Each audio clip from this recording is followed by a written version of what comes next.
Global economic power is usually framed through dominance. The United States controls capital, financial systems, and high-value innovation. China controls large-scale manufacturing and export infrastructure. These are visible systems, fast, decisive, and measurable. But there is another system expanding, less visible, but structurally integrating into both. India is often categorized as a developing economy. Fragmented infrastructure, uneven income distribution, gradual reforms. This framing leads to a conclusion. Its global impact is secondary. India is not optimizing for dominance in a single layer.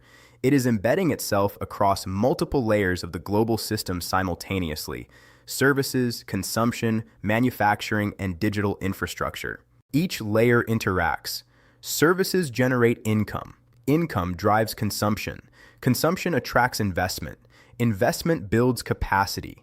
This is not linear growth. It is compounding integration. India's scale changes the equation. Even marginal improvements, when applied to a large population and market, produce outsized global effects. India is transitioning into a demand engine. Rising income levels increase consumption of goods, services, and infrastructure, pulling global supply chains inward.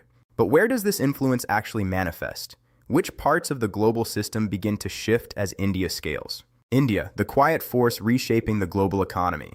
India is deeply integrated into global services, IT, business processes, consulting, analytics. Core operational functions of global firms run through Indian systems.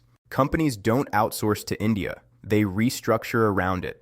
Entire workflows are distributed: development, support, operations, analytics. This transforms cost structures into scalable systems and extends operations across time zones. India becomes embedded in execution, not as a vendor, but as a functional extension of global firms. India has built large-scale digital infrastructure, identity, payments, and data layers. This reduces friction in transactions and improves economic efficiency at scale. Reduced friction increases velocity of transactions. Faster transactions improve productivity.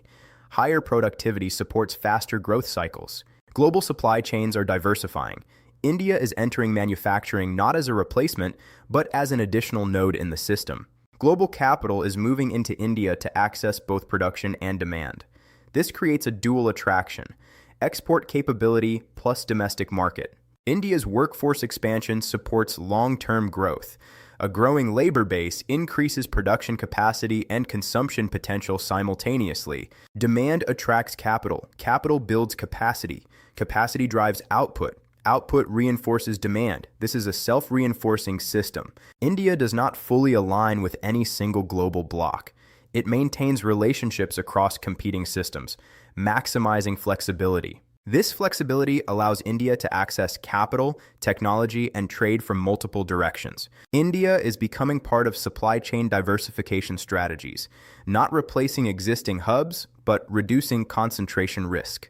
India relies heavily on energy imports. Energy access directly impacts growth capacity. Rising energy costs increase inflation and reduce growth momentum. This creates vulnerability. Policy responses aim to balance growth, inflation, and stability simultaneously. Infrastructure development supports long-term capacity expansion. Transport, logistics, and digital systems increase efficiency. Execution remains uneven. Scale creates complexity in implementation. Friction slows growth but does not stop it. Progress remains directional. India's role is not dominance. It is integration across systems. Growth in India is not uniform. High productivity sectors, technology, finance, services, scale rapidly, but large parts of the economy remain low productivity. This creates a dual-speed system, one segment compounding fast, another moving slowly. The gap limits how evenly growth translates into national output. Rapid growth concentrates in cities. Infrastructure, transport, housing, utilities, absorbs increasing load. When capacity lags demand, efficiency drops. A growing workforce does not automatically translate into productivity. Skills, training, and education determine output quality. Without alignment, labor supply exceeds skilled demand. India is integrated into global trade, capital, and energy systems, which means external shocks, commodity spikes, financial tightening, geopolitical disruption directly affect domestic conditions. Foreign capital plays a significant role in investment cycles. When global liquidity tightens, capital flows slow or reverse. This impacts growth momentum. Policy must manage multiple variables simultaneously: growth, inflation, currency stability, and fiscal balance. Optimizing one often pressures another. Scale introduces complexity. Policies designed at national level must be implemented across diverse regions, sectors, and systems. Execution speed varies. Despite friction, the system continues to move forward. Growth slows, adjusts, and resumes. Momentum is not linear, but it is persistent. India's rise does not follow a sharp curve. It does not dominate a single moment. It builds gradually across multiple systems. Each layer reinforces the other: services, demand, infrastructure, investment. The system compounds, not explosively, but consistently. As integration deepens, India becomes harder to exclude from global systems. Supply chains, services, and markets begin to depend on it. Unlike disruptive rises, this shift does not break the system. It rebalances it gradually. Power is not always visible in dominance. Sometimes it exists in integration, in becoming part of how the system operates. India does not need to replace existing powers.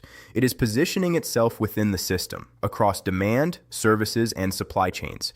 And as this position strengthens, its influence expands, not through control, but through participation at scale.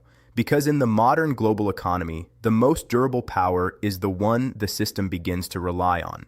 Not all power is immediate. Some power compounds.